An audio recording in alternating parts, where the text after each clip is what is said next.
Hey everyone, I'm working to hit 1,000 subscribers and I need your help to get there. If you enjoy this content, please hit that subscribe button right now. Now Tyler Heineman. 1-2 count, 1 out. Kimbrel's pitch. Hit on the ground right side. Diving stop Walker. His front of the plate is late and the Blue Jays win it. Tyler Heineman, the hero. 4-3 in favor of the Blue Jays, who went into the ninth down by a pair. The Blue Jays are sitting in the most dangerous position a franchise can occupy right now, and nobody wants to admit it.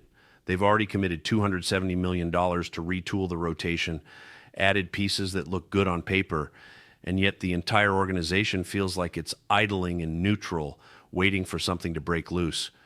We're 44 days from pitchers and catchers reporting, and the biggest questions surrounding this roster haven't moved an inch.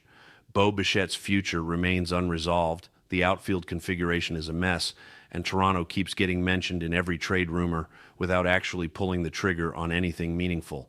That's not strategy, that's paralysis disguised as patience. Every outlet from Newsweek to Sports Illustrated keeps throwing the Blue Jays into speculative trade scenarios like they're the linchpin holding the entire offseason together. Kyle Tucker rumors, Bichette extension talks, potential blockbuster deals that never materialize. It's all noise until something actually happens, and right now Toronto's front office seems content to let everyone else make the first move.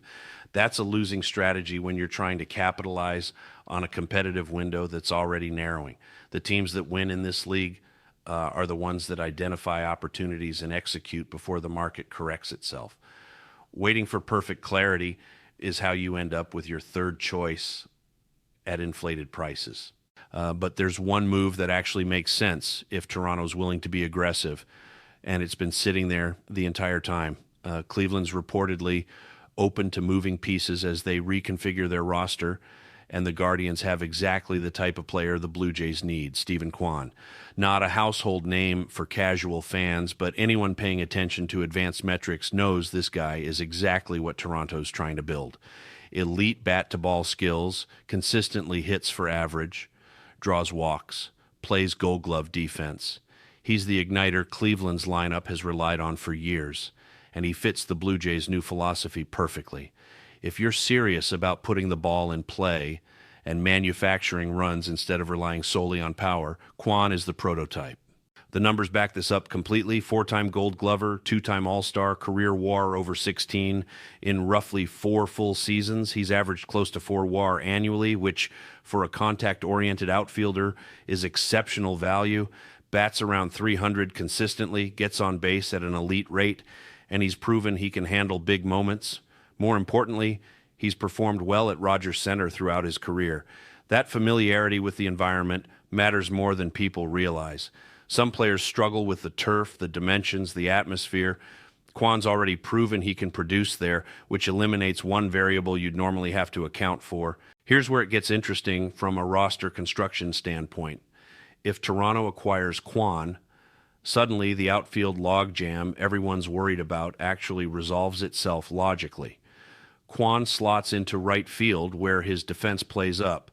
His Gold Glove pedigree means you're not sacrificing anything defensively by moving him there. That frees up other pieces to shift positions based on their best fit. Addison Barger, who's been bouncing between outfield and infield, moves to third base where his arm strength is maximized. Ernie Clement settles in at second, where his versatility becomes depth rather than a starting requirement. Anthony Santander, assuming he's healthy, fits into the designated hitter role with occasional outfield work to keep him fresh. The puzzle pieces actually fit instead of forcing players into suboptimal positions just to get bats in the lineup. Now let's talk about what Cleveland would want in return, because nothing comes free in these negotiations. The Guardians are in asset accumulation mode, which means they're targeting young, controllable talent, not major league pieces with inflated salaries.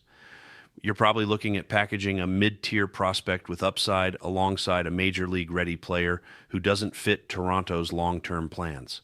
Someone like Nathan Lukes or David Schneider makes sense as the roster-level piece. Both have shown flashes but are blocked by other options. Cleveland gets a player they can evaluate immediately while also acquiring future value. The prospect cost is where it gets complicated. For 1 year of Stephen Kwan before he hits arbitration again, Cleveland's going to want someone with significant upside. Ricky Tiedemann's name immediately comes to mind, and that's going to hurt if it happens. But here's the reality. Tiedemann's injury history creates uncertainty around his timeline and ultimate ceiling. Yes, he's still viewed as a premium arm, but Toronto's pitching depth has improved dramatically with recent signings. More importantly, Johnny King's emergence gives the organization a similar profile arm on a faster track to the majors. If you're trading Tiedemann now, while his perceived value remains high, you're selling before the market potentially corrects downward if he has another setback. Alternative prospects in that range include someone like Manoah if Cleveland believes they can fix whatever's broken there, though that feels less likely given how far his stock has fallen. More realistic would be a combination package that includes a lower-tier pitching prospect plus an advanced positional player from the upper minors. The specifics matter less than the framework. Cleveland wants young talent with years of control. Toronto needs an immediate upgrade that doesn't mortgage the entire future. Finding the overlap is where negotiations either succeed or collapse. The beauty of this particular trade scenario is it addresses multiple needs without creating new problems. You're adding elite contact skills at the top of the lineup, something Toronto desperately lacks. You're solidifying outfield defense, which has been inconsistent at best. You're creating positional flexibility that allows other players to settle into roles where they're most effective. And you're doing all of this without blocking prospects who are still 2 or 3 years away from contributing. That's intelligent roster management, not reactionary scrambling. But here's what concerns me about Toronto's approach right now. They're operating like a team that believes they have unlimited time to make decisions. And that's categorically false. Every day that passes without resolution on Bichette's future creates more uncertainty. Every week without a significant outfield upgrade means other teams are securing the players who could have helped. The market doesn't wait for teams to get comfortable. It rewards decisiveness and punishes hesitation. If Toronto's front office thinks they can wait until February and still get optimal value, they're miscalculating badly. This is where organizational philosophy gets tested. Are the Blue Jays actually committed to competing now? Or are they hedging because they're not confident in the current core? Because those are two fundamentally different approaches that require completely different decision-making frameworks. If you're all in on this window, you make the aggressive move for Kwan now and figure out the downstream effects later. If you're hedging, you stand pat, hope for internal development, and accept that you're probably punting another year. You can't do both. The middle ground is where teams get stuck in mediocrity. The Cleveland connection makes this even more viable than a typical trade scenario. Toronto's front office has extensive history with the Guardians organization. They know the talent evaluation methods, the player development philosophy, the type of prospects Cleveland values. That familiarity eliminates friction in negotiations and speeds up the process.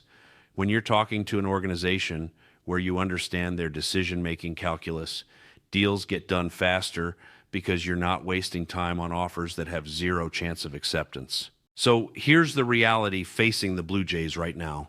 44 days until pitchers and catchers report. Major questions still unresolved.